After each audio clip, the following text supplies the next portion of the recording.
गया जी की धरती से पीएम मोदी ने मिशन बिहार का शंखनाद कर दिया। अपने 34 मिनट के भाषण में पीएम मोदी ने ऑपरेशन सिंदूर से लेकर भ्रष्टाचार पर प्रहार किया। लालू प्रसाद यादव और राबड़ी देवी के शासनकाल पर गरजे, कांग्रेस और आरजेडी के गठजोड़ पर हमला बोला, घुसपैठियों पर हुंकार भरी, साफ कर दिया कि इस बार के बिहार चुनाव में विकास का मुद्दा होगा। अब भ्रष्टाचारियों की शामत आएगी, जेल जाने वाला अब कुर्सी पर नहीं बैठ सकता।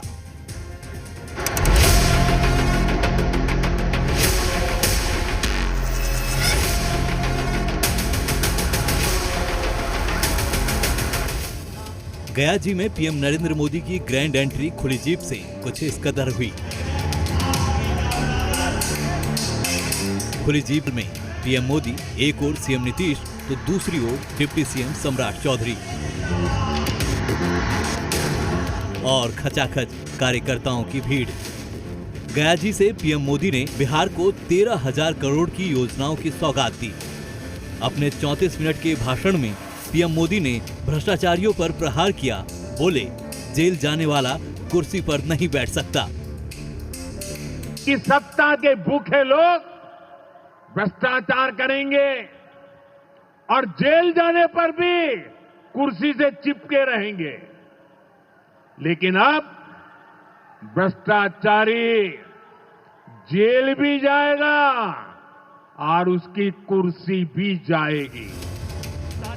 पीएम मोदी ने राहुल तेजस्वी की जोड़ी पर प्रहार किया, बोले आरजेडी और कांग्रेस के लिए जनता के पैसों का कोई मोल नहीं, ये सिर्फ अपनी तिजोरी भरना जानते हैं। इनके लिए जनता के पैसे का मतलब रहा है खुद की तिजोरी भरना। लालटेन वालों ने पूरे बिहार के भविष्य को अंधेरे में धकेल दिया था। प्रधानमंत्री नरेंद्र मोदी ने गया जी की धरती से डेमोग्राफी मिशन का भी ऐलान किया। ये ऐसा मिशन है जिससे घुसपैठियों के बुरे दिन आएंगे, देश के लोगों के अच्छे दिन। कि देश का भविष्य घुसपैठियों को नहीं तय करने देंगे, घुसपैठियों को बिहार के युवाओं के रोजगार नहीं छीनने देंगे। पीएम मोदी ने बताया कि बिहार की धरती से पहलगाम के आतंकियों को मिट्टी में मिलाने का संकल्प लिया था। ऑपरेशन सिंदूर को पूरी दुनिया ने देखा। बिहार की धरती पर लिया हुआ और संकल्प, ये धरती की ताकत है। इस धरती पर लिया गया हर संकल्प कभी खाली नहीं जाता। गया जी की रैली में पीएम मोदी का नया बिहार बनाने का संकल्प और भ्रष्टाचार पर प्रहार सबसे अहम रहा। ये दोनों ऐसे विषय हैं जिस पर विपक्ष को जवाब देना मुश्किल होगा। रजनीश, जी मीडिया, गया जी।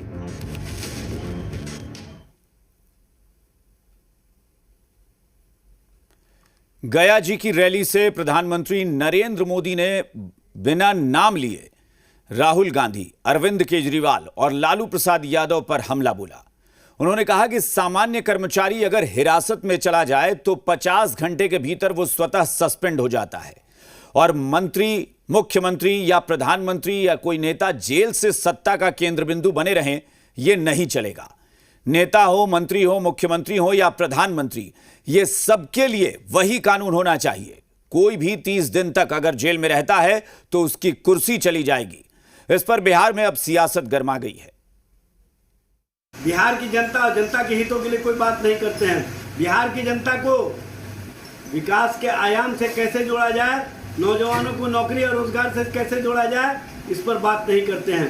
बिहार में विकास के लिए जो योजनाएं लाती हैं वो कहीं ना कहीं रीब्रांडिंग होता है, रीपैकेजिंग होता है, उसके अलावा कुछ नहीं है। प्रधानमंत्री महोदय के कैबिनेट में 39% दागी मंत्री बने हुए हैं और वो जब राजनीतिक सूचिता की बात करते हैं तो उन पे हंसी आती है।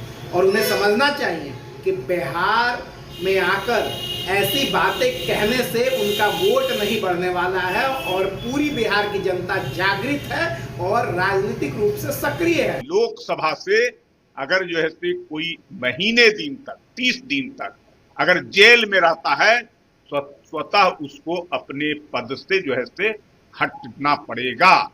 ये जो है से कानून जो है से इसको लोकसभा से पारित कराने का काम किया गया है लोकसभा में कि कानून सबके लिए बराबर होना चाहिए, किसी को विशेष महत्व, किसी को विशेष तरजीह, जनता के लिए अलग और नेता के लिए अलग, ये नहीं होना चाहिए। सीएम हो या पीएम हो, जनता ने आपको चुना है सेवा के लिए, लेकिन कुछ लोग जब कुर्सी पर बैठते हैं तो खजाना लूटने लगते हैं, भ्रष्टाचार करने लगते हैं। तो बिल्कुल ही ऐसे लोगों को कुर्सी पर बैठने का कोई अधिकार नहीं, उन पे निश्चित ही कार्रवाई होनी चाहिए। और जहां तक घुसपैठियों का सवाल है, कानून के तहत जांच होनी चाहिए और ऐसे लोगों पर निश्चित